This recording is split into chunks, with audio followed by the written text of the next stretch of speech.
morning. Please join me and stand if you'd like for our first hymn, Just As Long As I Have Breath, number 6 in the hymnal. Just as long as I have breath, I must answer yes to life. Though with pain I made my way, still with hope I meet each day. If they ask what I did well, tell them I said yes to life. Just as long as vision lasts, I must answer yes to truth. In my dream and in my dark, always that elusive spark. If they ask what I did well, tell them I said yes to truth. Just as long as my heart beats, I must answer yes to love. Disappointment pierced me through, still I kept on loving you. If they ask what I did best, tell them I said yes to love.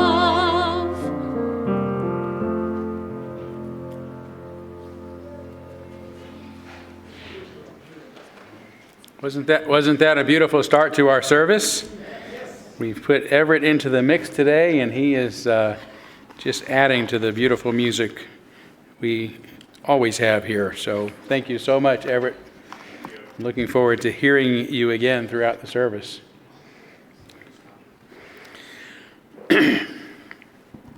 Well, good morning to all of you, too. Welcome to the Unitarian Universalist Church of Spokane, and thank you for braving what's turned out to me to be some surprisingly difficult neighborhoods to get out of, with icy walkways and icy driveways and icy neighborhood roads. So I'm glad you braved it and are here with us in person this morning. And for all those who wisely stayed home, and we've got the daredevils, the real daredevils are here in the building. But we're glad to have all of you who are streaming with us as well this morning. So great to have everyone here at the Unitarian Universalist Church of Spokane, where we join together to create a nourishing, liberal religious home and to champion justice, diversity, and environmental stewardship in our wider world, or as we like to say in short, to create community, find meaning, and live justly, or work for justice, either one.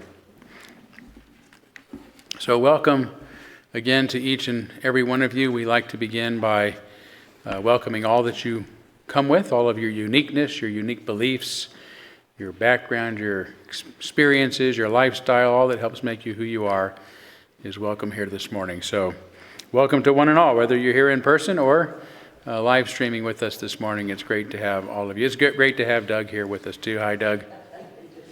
He just came in, so it's kind of an interesting phenomenon because, since COVID, we don't have as many people in house ever as we used to. A lot of folks have continued to stream. And the folks that are in house, they just happen to sit back far enough to where the one camera that is a wide shot just gets these empty seats up front. So everybody watching thinks I'm crazy, that he's just talking to himself. There's 4 people if you look at the camera. Yeah, so that's great. But that's okay. Sit where you want, unless we turn off the heat and force you to snuggle together, which we're not going to do. So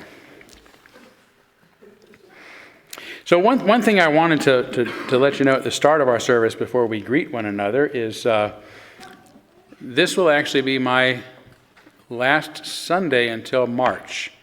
I'm going to take a month off in February. And it just so happens next Sunday is my regular Sunday out of the pulpit, so I won't see you for a while. I'm going to be hibernating and chilling out and, centering and all that stuff that one does when one takes a break. However, there are going to be some outstanding services in my stead. We have an incredible guest speaker team that works really hard to get outstanding speakers from our community. I don't even know, I can't even remember everyone who's going to be here, but Jacob Johns, for those who know Jacob, who he's an incredible activist and has been a member of our church for many years. Of course, he had that terrible incident where he was shot at a demonstration a couple of months ago, and he's still healing from that, but nevertheless, he's, even with his open wounds, he's traveling the world doing his stuff to make the world a better place. He'll be here in person in February. One of our members, Gordon Diddens, is going to deliver a sermon that apparently is the first sermon I ever gave at this church, or close to it. So we'll see who I was 13 years ago. And then some other interesting folks from the community. So I hope that you will continue to show up and support our congregation, but also really as a way of showing thanks to the team for working so hard to get outstanding speakers. And it will go by very fast, I know, because I about every couple of years I take a month off, and it goes by really fast. So I'll see you again real soon. And I will look forward to that, but I'll also appreciate the break. So, so that's it. And for now, why don't we take a few seconds to greet one another, say hi to some old friends, make some new friends today, and if you're just joining us for the first time, please don't be shy.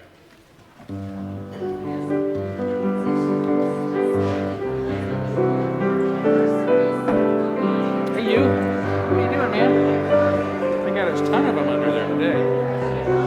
Which one are you going to do today? I'm going to do all of them.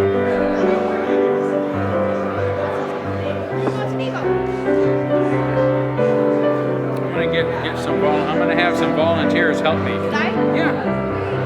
You want to do the eagle? Okay. All right. Wait, are you supposed Huh? to use both hands? No, it's just like this. You could use both hands, but what I do is make these two my wings. And I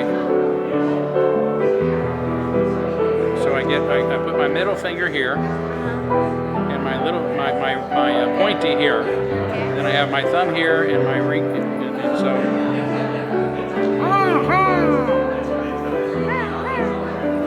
Yeah.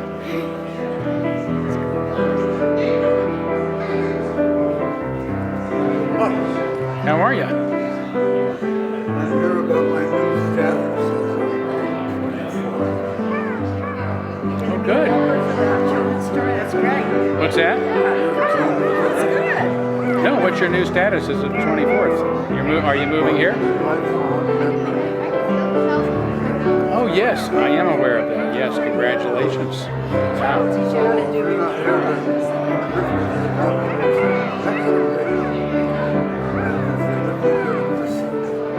Oh, okay, yeah. Let me see it.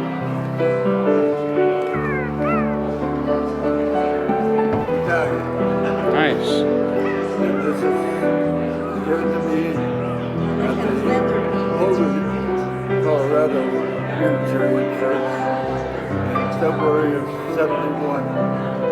Great. Now, you've been here 50 years exactly? No, More than 50. I've also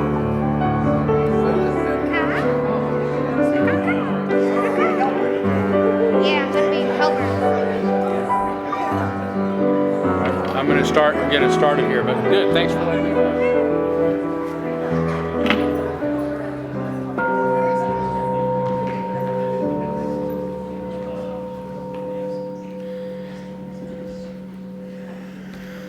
All right, more opportunity as always to visit after our service during social hour, but we will move forward now. But before we light our chalice, This just in, this special report was handed to me while you were visiting.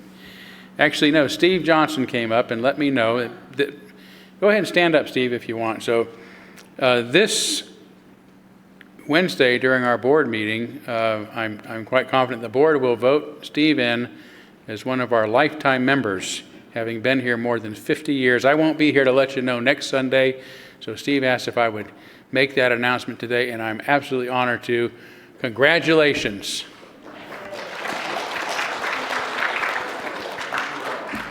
Thank you. Thank you.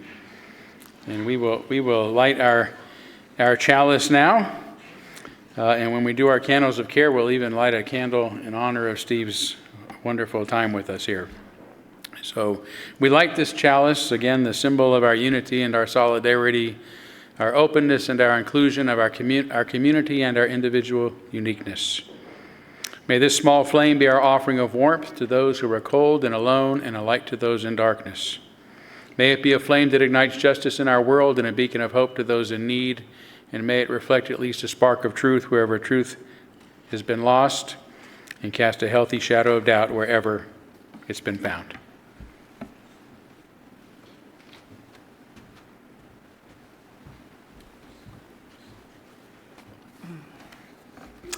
As the daughter of a diplomat, I've always been interested in the Middle East. As some of you may recall, I lived in Rabat, Morocco as a teenager and studied Arabic there at a large high school where the Catholic daughters of French colonialists mingled with the Muslim daughters of the Moroccan elite, plus 2 French-speaking Protestant girls from the U.S. Embassy. That's one of the reasons I signed up last fall for an online course, Why Palestine Matters, offered by UUs for Justice in the Middle East. The course was startlingly timely. It began just before Hamas's brutal attack on Israel on October 7th, followed by Israel's horrific counterattack on Gaza. For many Americans, awareness of this issue only started on October 7th and was influenced by reactions to pro-Israeli and pro-Palestinian demonstrations here. But this conflict actually began over a century ago. It's a cynical story with no just resolution.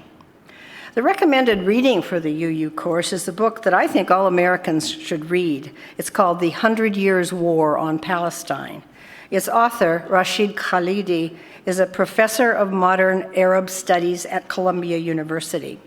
A descendant of Palestinian aristocracy, his uncle was the mayor of Jerusalem in the 1930s. Khalidi's book rose to number 3 on the New York Times' bestseller list after October 7th.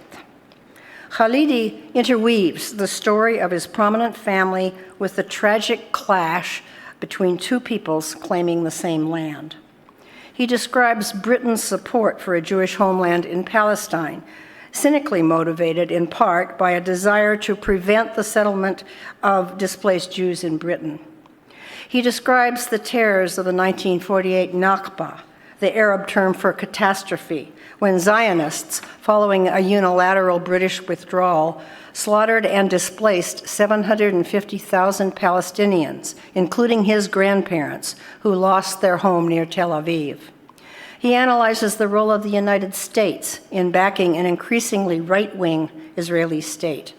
It's a complex story, and Khalidi doesn't spare criticism of leadership failures on the Palestinian side. I'm glad that Reverend Eckloff is taking on this fraught subject today. In the past, our church's efforts to listen to critics of Israeli policy and to view films on the escalating mistreatment of Palestinians in Gaza and in the West Bank has been met by fury by some local Jewish leaders who brook no criticism of Israel. They would silence us by equating that criticism with anti-Semitism, which it is not. Americans pay dearly through our taxes for military and other support of Israel, and it is our right as Unitarians and as U.S. citizens to criticize a foreign government that continues to suppress the civil rights of half of its inhabitants, 7 million Arabs. We will continue our dialogue on this subject. With the support of the Inland Northwest Coalition for Palestine Liberation, a branch of the UU's Justice Justice in the Middle East, and our own social justice team, we'll be bringing a new film series on Palestine to you on Sunday afternoons starting next week.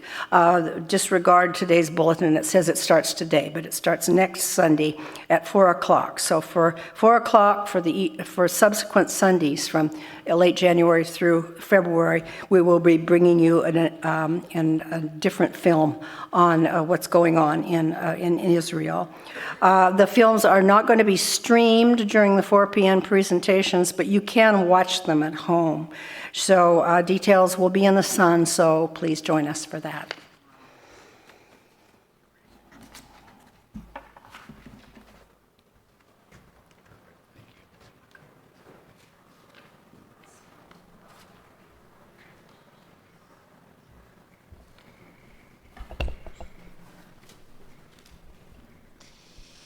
Please stand and join me for Spirit of Life, number 123.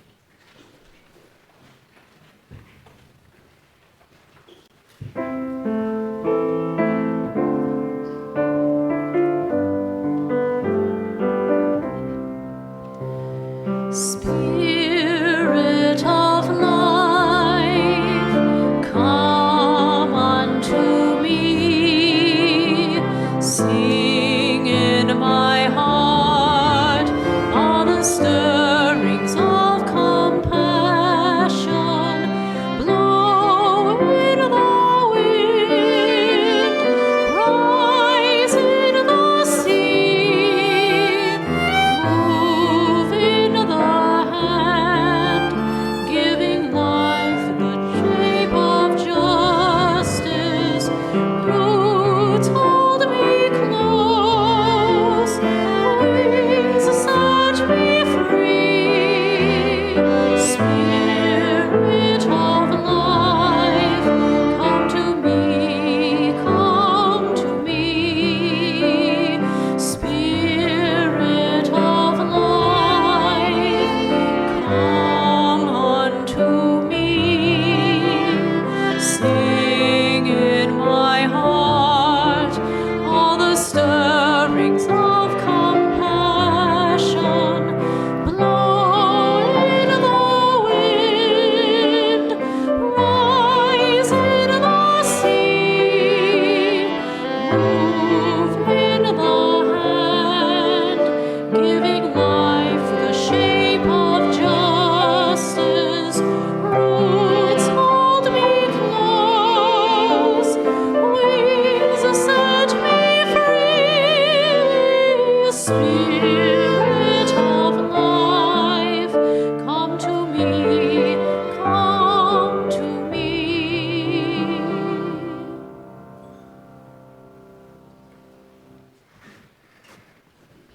Thank you so much. And it's now time to kindle our candles of care for those who are most on our hearts and minds this morning. And we're going to begin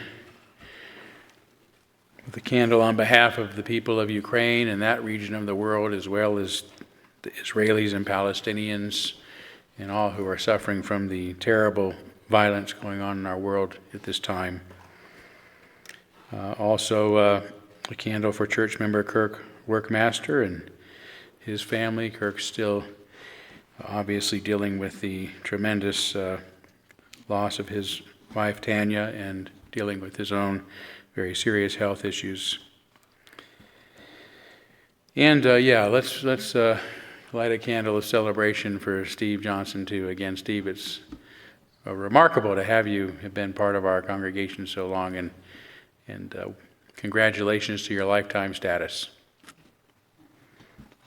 Let's take a moment of silence on behalf of others you might be thinking of, and as always, you're welcome to name them aloud at this time if you'd like.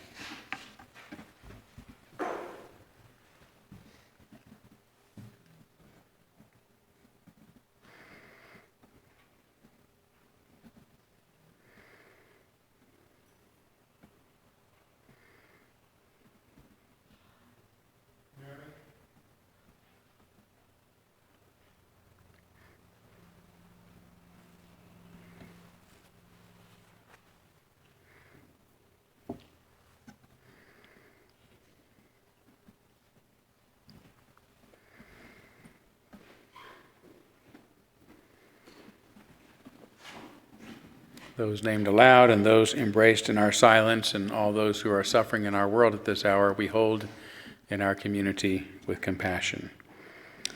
This is the third Sunday of the month, and we like to take up a special collection each month for an organization that we have an affinity with in our community. And this month's special collection is on behalf of the Odyssey Youth Movement. The Odyssey Youth Movement promotes equality for LGBTQ youth in Spokane and the region through youth-driven programs and community education, and drop-in programs that include meals and snacks and programs and supplies, and a basic needs program that gives participants access to hygiene supplies, bus passes, and food for an entire household. And the Inclusive Schools program through Odyssey also works with local gender and sexuality alliances across the country to encourage safe and affirming schools here in our community for all young people. I know this is an organization we have often supported in this community and does a lot of great work. It is, I think, particularly important to show our support at this time, as they've recently, you may have heard in the news, come under some attack by folks who wanted to discriminate against LGBTQ folks. So if you do want to contribute, there's an envelope in your order of service, special collection envelope. Please put your contribution in that. You don't have to seal that envelope. We can reuse it later, but we'll know what it's for if it's in there. So thank you so much in advance for your generosity and your continued compassion. If you're online, you can always go onto our website and contribute to this at any time. Just note that that's what it's for. So thanks again for your generosity. We now gratefully give and receive this morning's offering, which helps sustain this community and our mission to the larger world.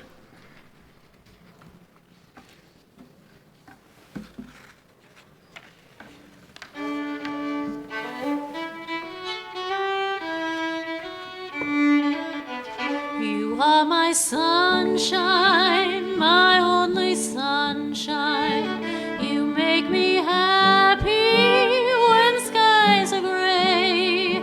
You'll never know, dear, how much I love you. Please don't take my sunshine away.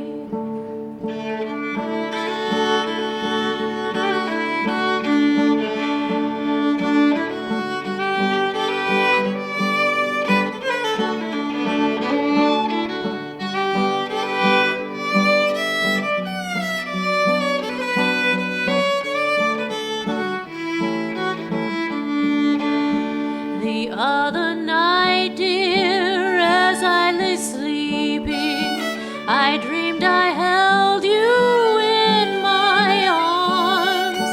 When I awoke, dear, I was mistaken. So I hung my head down and cried.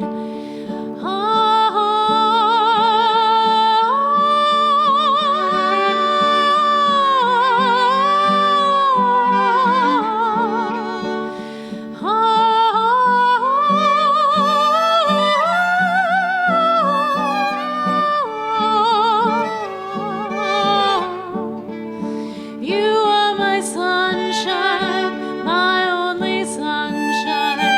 You make me happy when skies are gray. You'll never know, dear, how much I love you. Please don't take my sunshine away. Please don't take my sunshine away.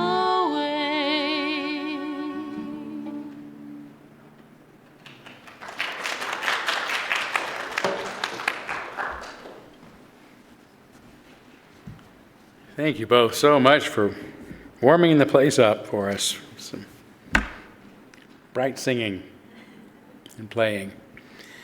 It's time now for our story for all ages. So if those of you who are in the room of any age want to come up and sit on the floor, The comfortable floor. It is a comfortable floor, isn't it? It's unusually comfortable. Okay, so I need some volunteers today. Yes? You're not going to do it? You don't want to? Okay. All right. So I need some puppeteers. You sure you don't want to be a puppeteer? Okay. All right. Okay. But you come up. You can be a volunteer. Okay. You want to be the eagle. Okay. Go ahead. Put them on whatever hands you want. Now, do you want to be a lion, a bear, or a dog? A bear. Oh, good one. Good one. Okay. Put your hand right in there. There's the mouth. Can you do that? Okay. All right. Anybody want to be a lion? Any taker? You want to be a lion? Yay! Okay. You're on your own. Okay. Karen, you want to be a dog? Thank you again. Since you put it that way. Okay, so you'll know when you're supposed to come up here, okay? You're going to start. It's actually going to be bear, lion, eagle, dog. Again, line. Okay? We'll make this So system. I'll tell you what, though, what you can do. Just come over here. You can all stand right here. Okay, good. Now, we also need a tree with a hole in it. Okay? So here's a tree with a hole in it. Okay? So you'll know what to do. All you have to do is move the mouth like it's talking when I cue you. Okay? Make sense? All right. And here's my puppet. So you'll just take turns walking up to the tree. Make sense? You can kind of step up and let the next person know when it's time, but you can stay right there for now. And I have the best puppet of all. It's the most beautiful one here. Don't you think?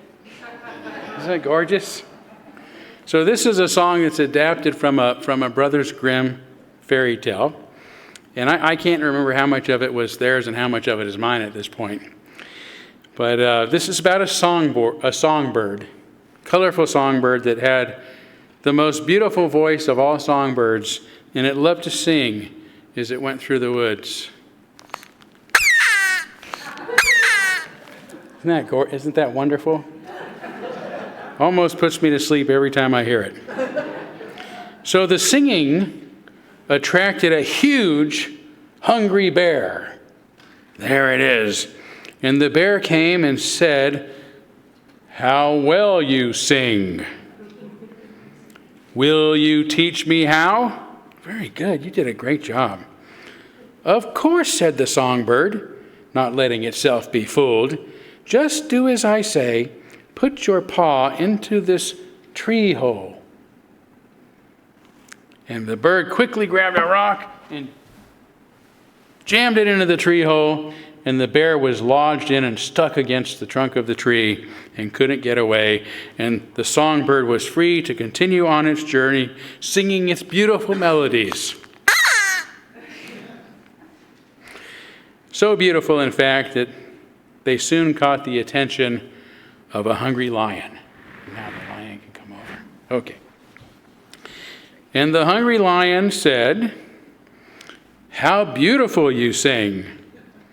Will you teach me how?" "Of course," said the songbird, again not letting itself be fooled. "Just do as I say and put your paw in this tree hole next to that bear." And he quickly grabbed another rock and shoved it in, and now the lion's trapped against the tree as well, freeing the songbird to go about its merry way, singing its beautiful song throughout the forest. Music to my ears. And then it caught the attention of a hungry eagle, and the eagle swooped down and said, "My, what a beautiful singing voice you have. Would you teach me how to sing?" "Of course," said the songbird, not being fooled. just stick your wing inside the hole in that tree to begin. And it grabbed another rock and shoved it in, and now the eagle is also trapped in the tree, freeing the bird to go about the forest, filling it with the sounds of its beautiful harmonies. Well, the other animals eventually worked their way free. And they were very angry at the songbird and decided they'd go looking for it. But in the meantime, the songbird decided to get a very large pet dog. Yes, and once the other animals saw the big dog, they decided they better just leave the songbird alone, and they left and never bothered it again, leaving the songbird free to sing its songs whenever it wanted.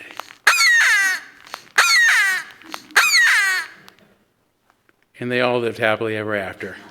Yay, thank you. Give a hand to our actors, impromptu. That's what we call improvisation. Thank you guys, you did great. Oh, I guess we'll sing our children to Ari, yeah? Good, why not?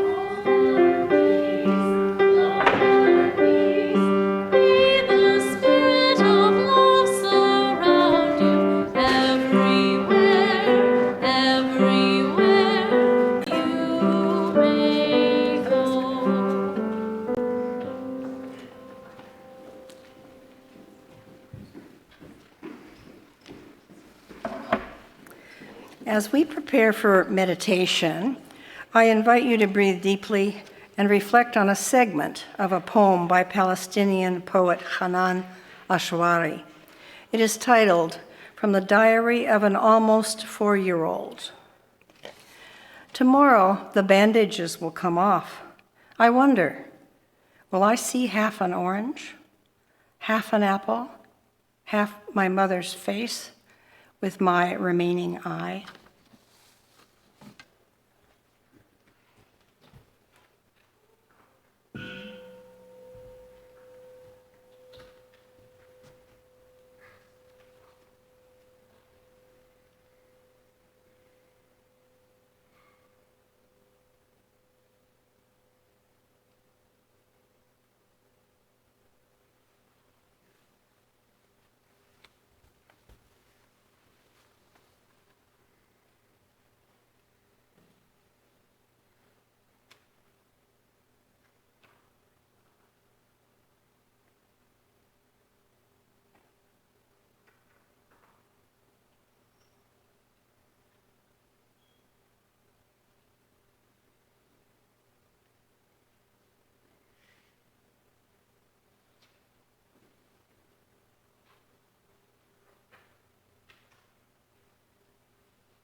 Oh, Shenandoah, I long to hear you.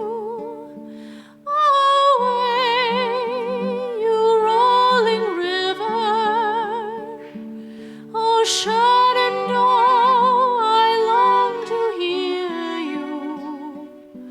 Away, I'm bound away, cross the wide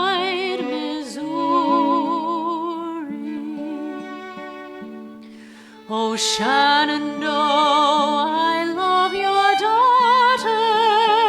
Away, you rolling river. Oh, Shenandoah, I love your daughter. Away, I'm bound away, cross the wide Missouri.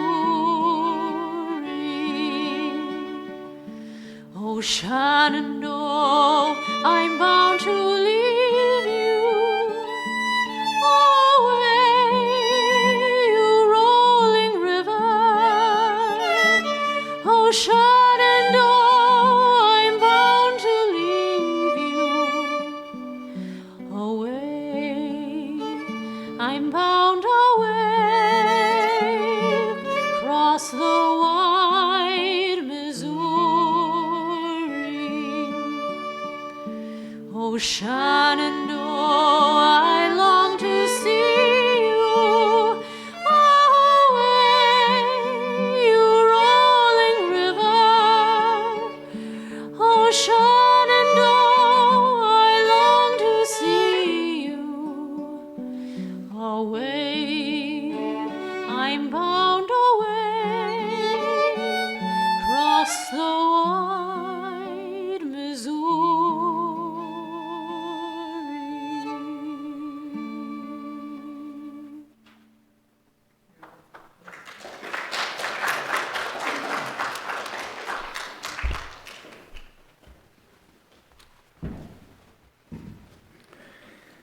Oh my gosh, thank you.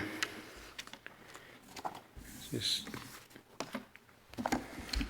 yes, the true songbirds were just performed, I believe, so thank you.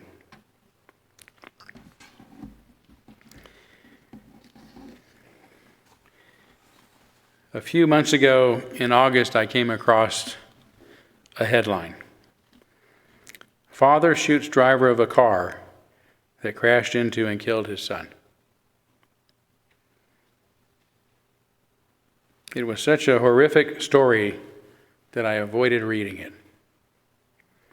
But it has continued to disturb me ever since.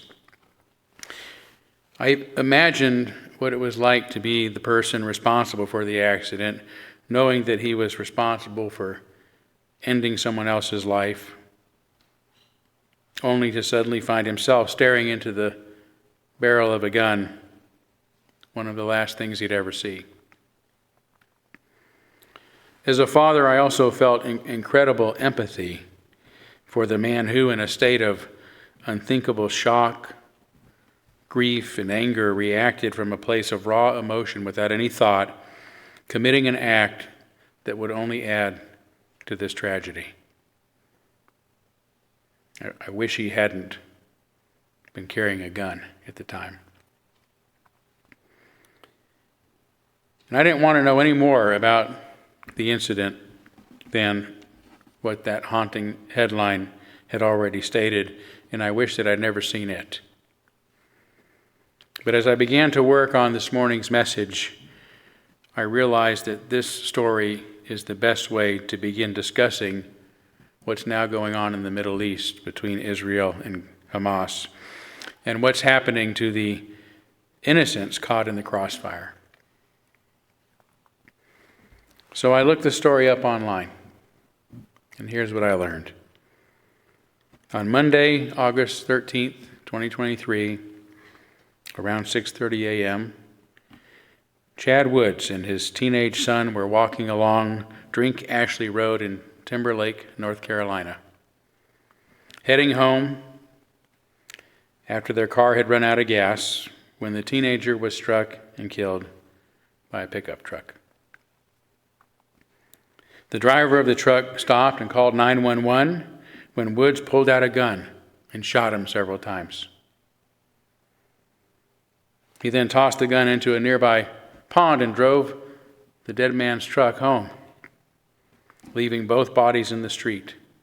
According to Woods' own father, he was completely out of his mind when he arrived, repeatedly saying, "He just killed my son, he killed my son."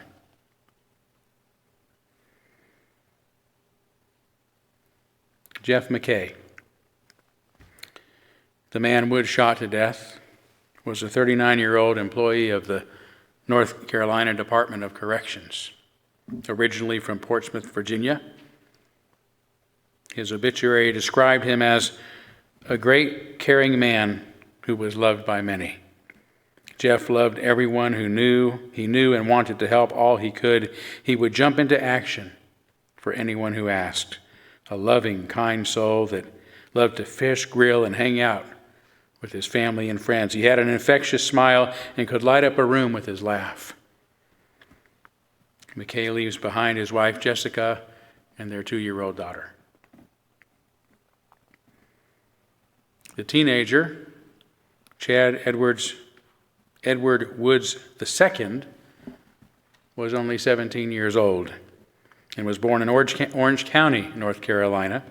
His obituary says simply, he leaves to cherish precious memories his parents, Chad and Crystal Minor Woods, 3 brothers, Charles Minor, Carter Woods, and Caleb Woods, all of the home, his grandfather, Lawrence Claiborne of Roxborough, North Carolina, and a host of others, additional loving relatives and friends.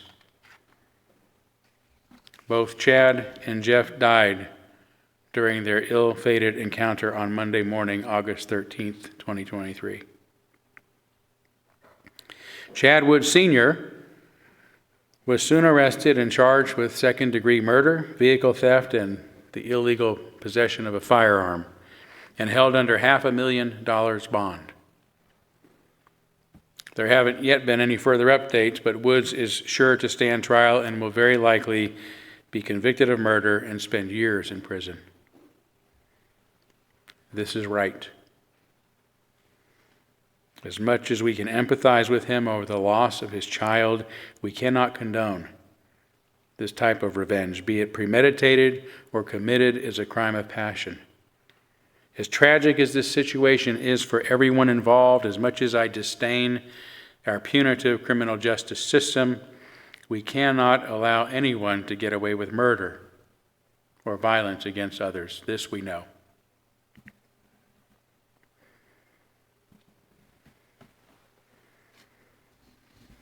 Less than 2 months ago,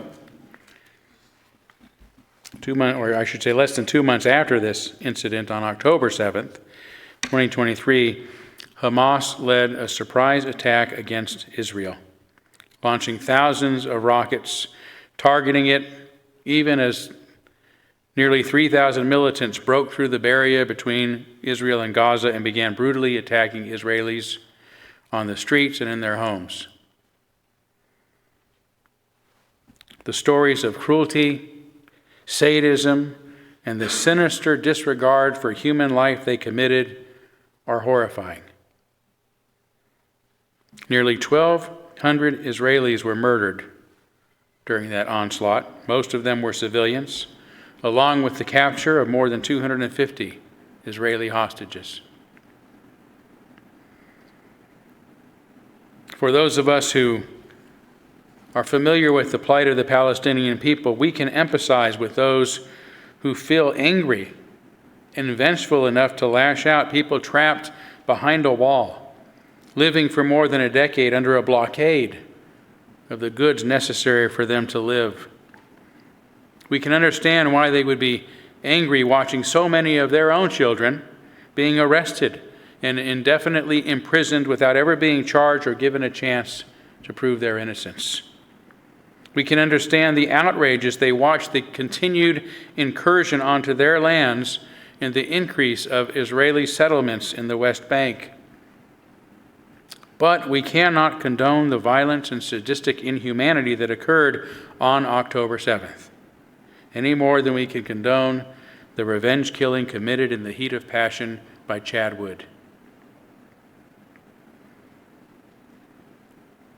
But given the terror of the initial reports, we can also understand why Israel had to act. We may even understand why its response was a violent one. But to date, nearly 25,000 Palestinians are reported to have been killed by Israel's indiscriminate bombing of Gaza, most of whom were civilians, including 10,000 children, more than 10,000 children. The response has further led to the displacement of more than 2 million Gazans, to critical shortages of clean water, food, fuel, medicine, and even access to medical care, along with power and communications blackouts and warnings now of a coming famine. The cruel and inhumane response by Israel cannot be condoned. Not any more than the Hamas attacks can be justified, nor the murder of Jeffrey McKay by Chad Woods. The United Nations Human Rights Council has determined that there is clear evidence that war crimes have been committed in the latest explosion of violence in Israel and Gaza, and all those who have violated international law, it says, and targeted civilians must be held accountable. Israel has been accused of committing war crimes, including genocide, by several organizations and has for decades, and is now being investigated by the International Criminal Court. Israeli Prime Minister Benjamin Netanyahu has since denied the charges and accused the ICC of anti-Semitism for its investigation.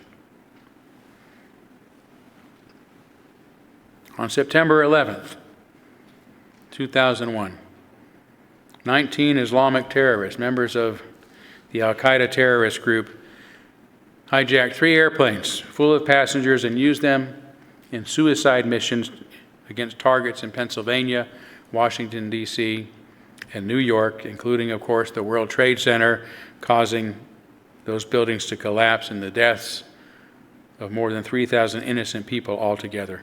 I don't know the reasons why this happened, and I cannot empathize with those responsible. But I can empathize with the millions of people around the world who have suffered and continue to suffer the deadly consequences of my country's inhumane response. First came the invasion of Afghanistan only a month later. The aim of Operation Enduring Freedom, as it was euphemistically called, was to dismantle al-Qaeda and remove the Taliban regime believed to have been harbored there. Although of the 19 hijackers, 15 were citizens of Saudi Arabia, 2 were from the United Arab Emirates, 1 from Egypt, and 1 from Lebanon, none from Afghanistan. Yet the U.S. military maintained a presence in Afghanistan for 20 years, making it America's longest war in history, if we don't count the drug war against its own citizens, which is really the longest, deadliest, and most expensive. When it finally withdrew in 2021, the Taliban that the war was supposed to have eradicated immediately regained control of the devastated nation, devastated for 20 years. Yet estimates suggest that over 170,000 people were killed during that war, including tens of thousands of Afghan civilians. That's 170,000 in response to the evils of 19 terrorists.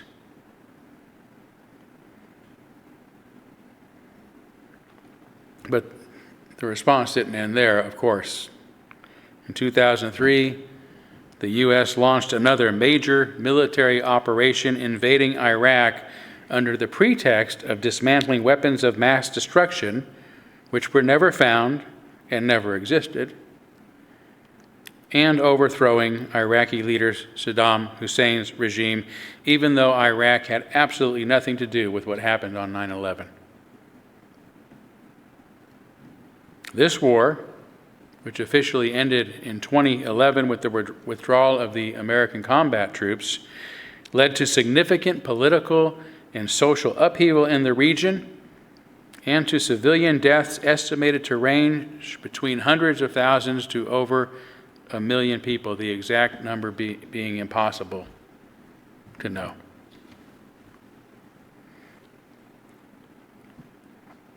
People who lived in neighborhoods and wear sneakers and t-shirts just like most everybody else on the planet these days. Gone.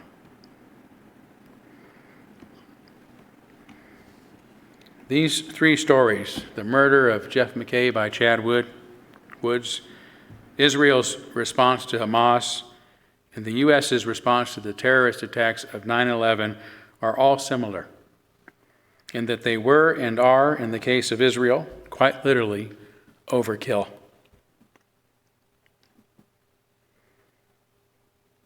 The difference is that Chad Woods will be prosecuted and probably go to prison for the murder of one man.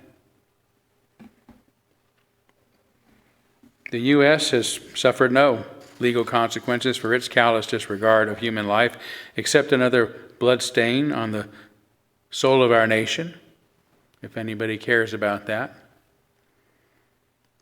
We'll see what the consequences are that Israel might face for its war crimes, but I doubt that there will be any.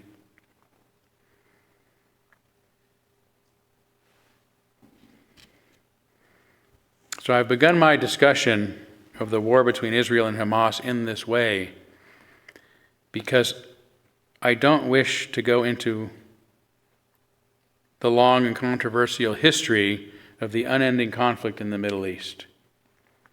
Trying to explain it is but another attempt to try to determine who's at fault. Like children fighting on the playground, those involved like to point the finger and say, he started it. No, he started it.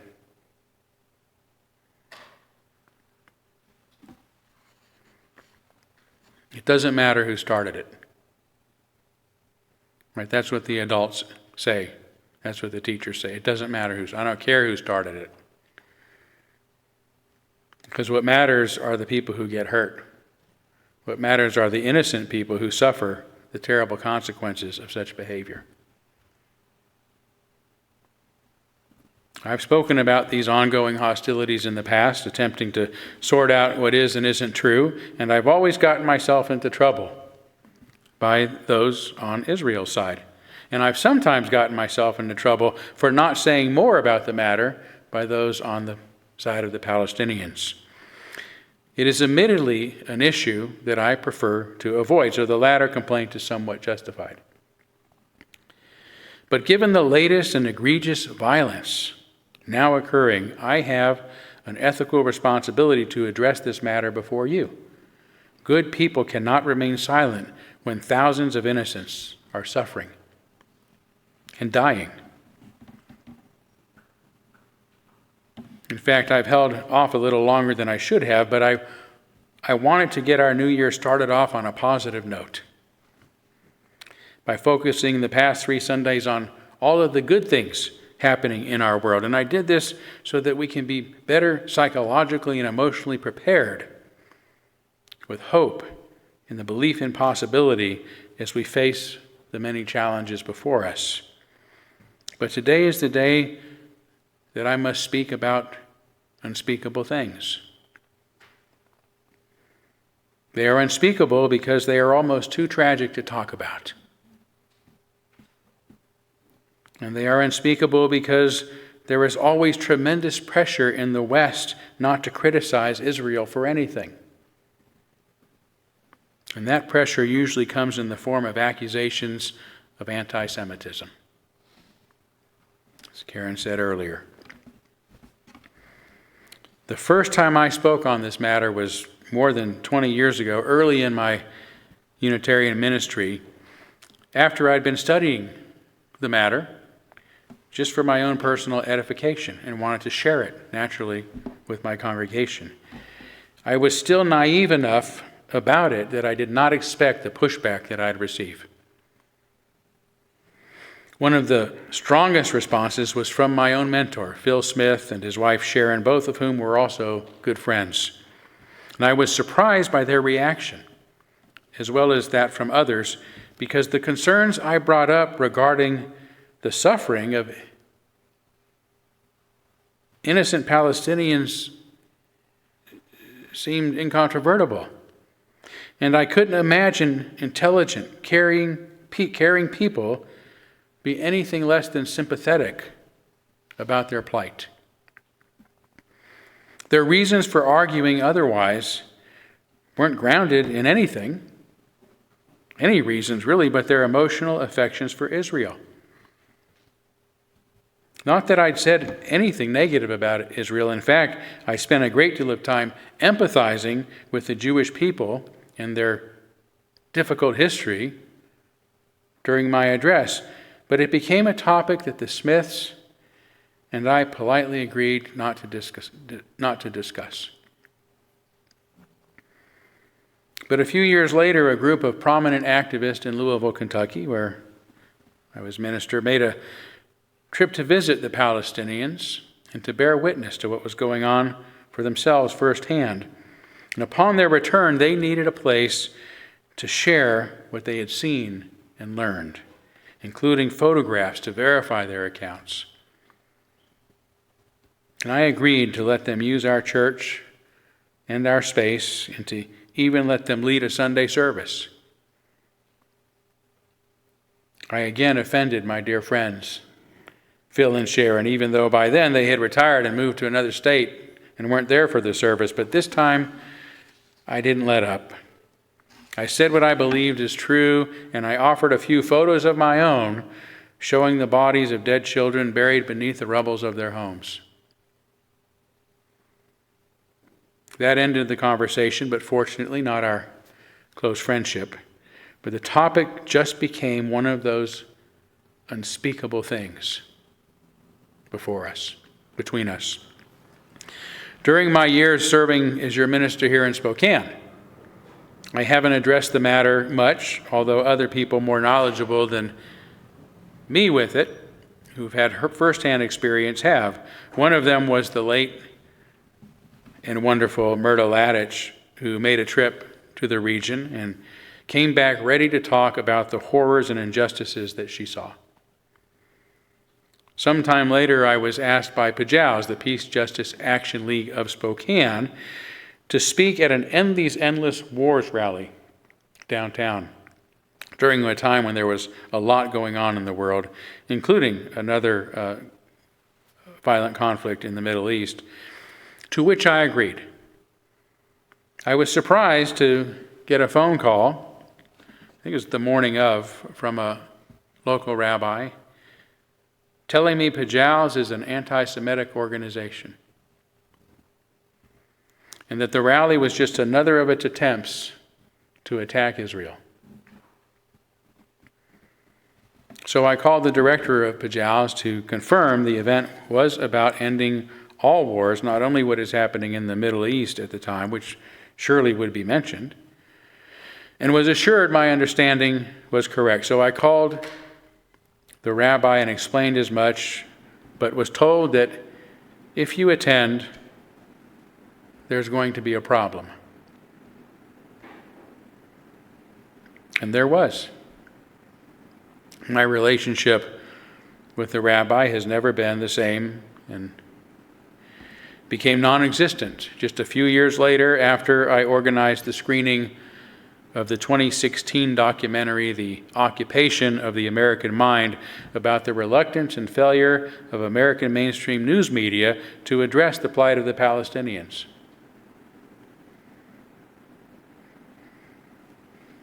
I received another phone call from the rabbi letting me know that the film is anti-Semitic and full of anti-Semitic tropes. I watched it a few times and I disagreed, but invited the rabbi to help our community figure out the best way to discuss the truth of what's happening to the Palestinians in a way that does not offend the members of our Jewish community. Although the rabbi agreed that at the very least it is true to say the Palestinians are getting a raw deal, I was told that's not going to happen. The only choice I was given was to consider the topic taboo, an unspeakable thing. But instead of inviting the greater Spokane community to the screening of that documentary, I invited another rabbi to come to Spokane to talk about the matter, Rabbi Michael Davis. Rabbi Davis, who was born in Israel and served in its army, empathizes with the Palestinian people and isn't afraid to talk about it honestly and publicly. By the way, he's gotten a lot of backlash since he was here. I stay in touch with him. He's a wonderfully brave man, and I'm sorry for the trouble that coming here has caused him. He came to our church actually and spoke here in 2019 the day after I'd been publicly censured by the UU Ministers Association for being, in their terms, a racist, homophobic, transphobic, ableist, classist. And the day after my name appeared on the watch list of an alt-right conservative as one of the most dangerous liberals in Spokane. You can't win with these people. And the day before, I would be forever labeled anti-Semitic by many in our local Jewish community. The message to me and to anyone aware of what happened is that this topic is off limits. It is an unspeakable thing, and if you do talk about it, there's going to be a problem.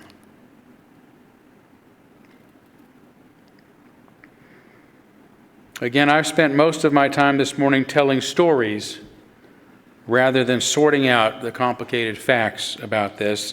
And this is largely so because the facts of the matter are so easily dismissed, especially these days when logic and facts are regularly denied, causing many of us to question reality itself. Nowadays, these tactics are referred to as gaslighting, using psychologically manipulative strategies to make us feel that what we're seeing is not what we're seeing, to what we understand is not what we understand. It's anti-Semitic to question Israel's tactic. It's anti-Semitic to talk about what's happening to the Palestinians. Why are you talking about this now when there are so many other problems in the world? You must be anti-Semitic. Remember what happened during the Holocaust? How dare you criticize Israel, anti-Semite?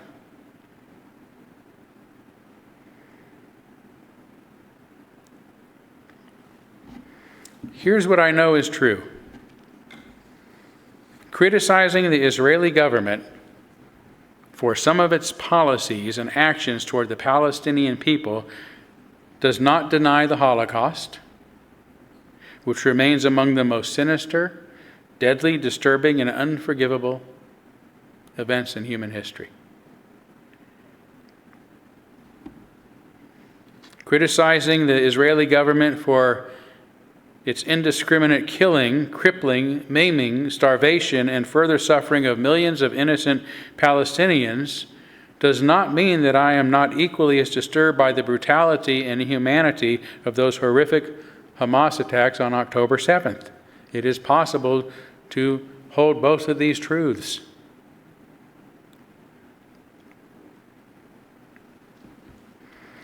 Nor does speaking against some of Israel's actions mean that I agree with those protesters who now blame Israel for those very attacks, justifying the sickening cruelties of the Hamas attackers who are responsible. Speaking against Israel's actions does not make me or anyone else anti-Semitic. No more than speaking out against and actively protesting the U.S. wars in Afghanistan and Iraq made me unpatriotic or un-American. What I know is that indiscriminately killing Palestinians, as well as Israeli hostages, then blaming Hamas for using them as human shields, is the worst kind of gaslighting. Those who pull the trigger, no matter the circumstances, bear the brunt of the blame. And I know that thousands of innocent human beings, thousands of children are now dead, and thousands of others injured in a variety of ways, and millions displaced and hungry and thirsty with nowhere to turn for help or for cover. That's true. People. I don't have to put any adjectives before that. Human beings.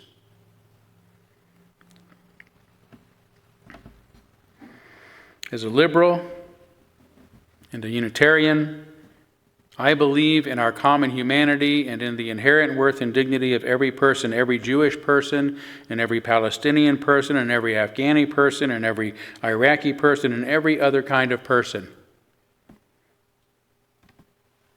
So why is it we will arrest, convict, sentence an individual for the murder of one person, no matter the circumstances, but keep quiet when nations murder hundreds of thousands or more?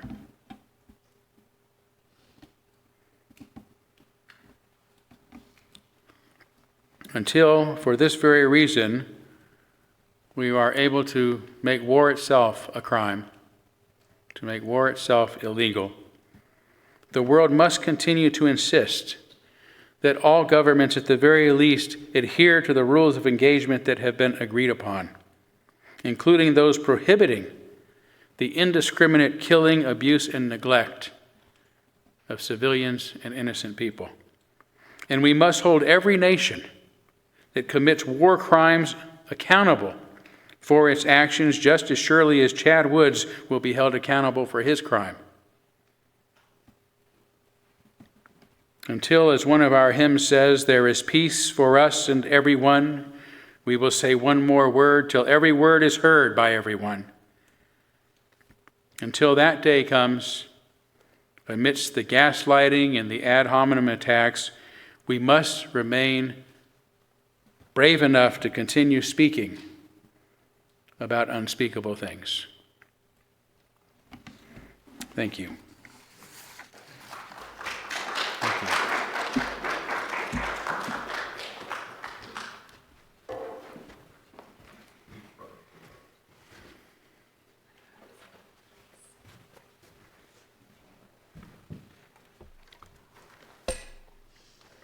Thank you. Please stand and join me for When Our Heart Is in a Holy Place in the Teal Hymnal, number 1008.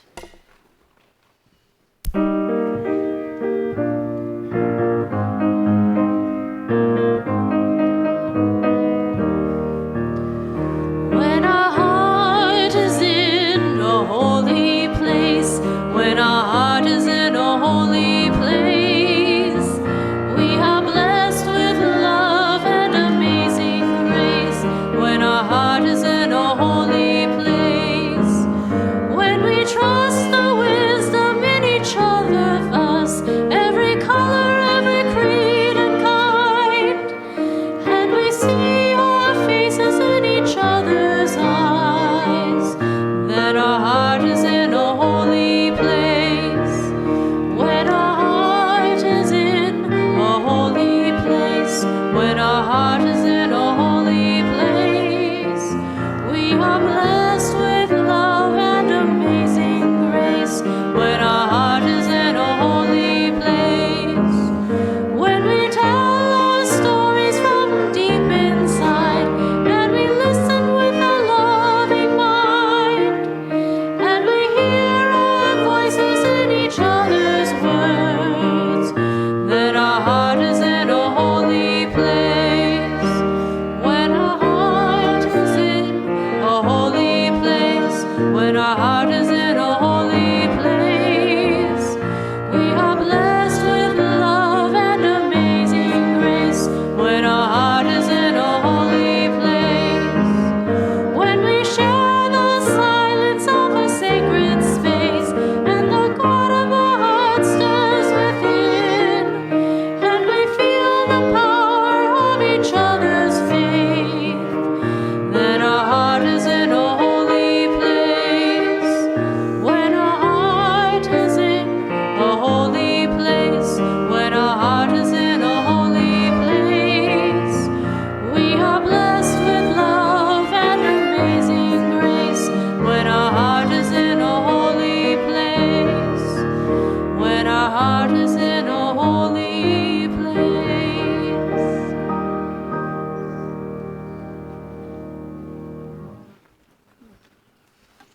As we depart today, I leave you with the words of Professor Rashid Khalidi, who urges a new solution to the Israel-Palestine conflict.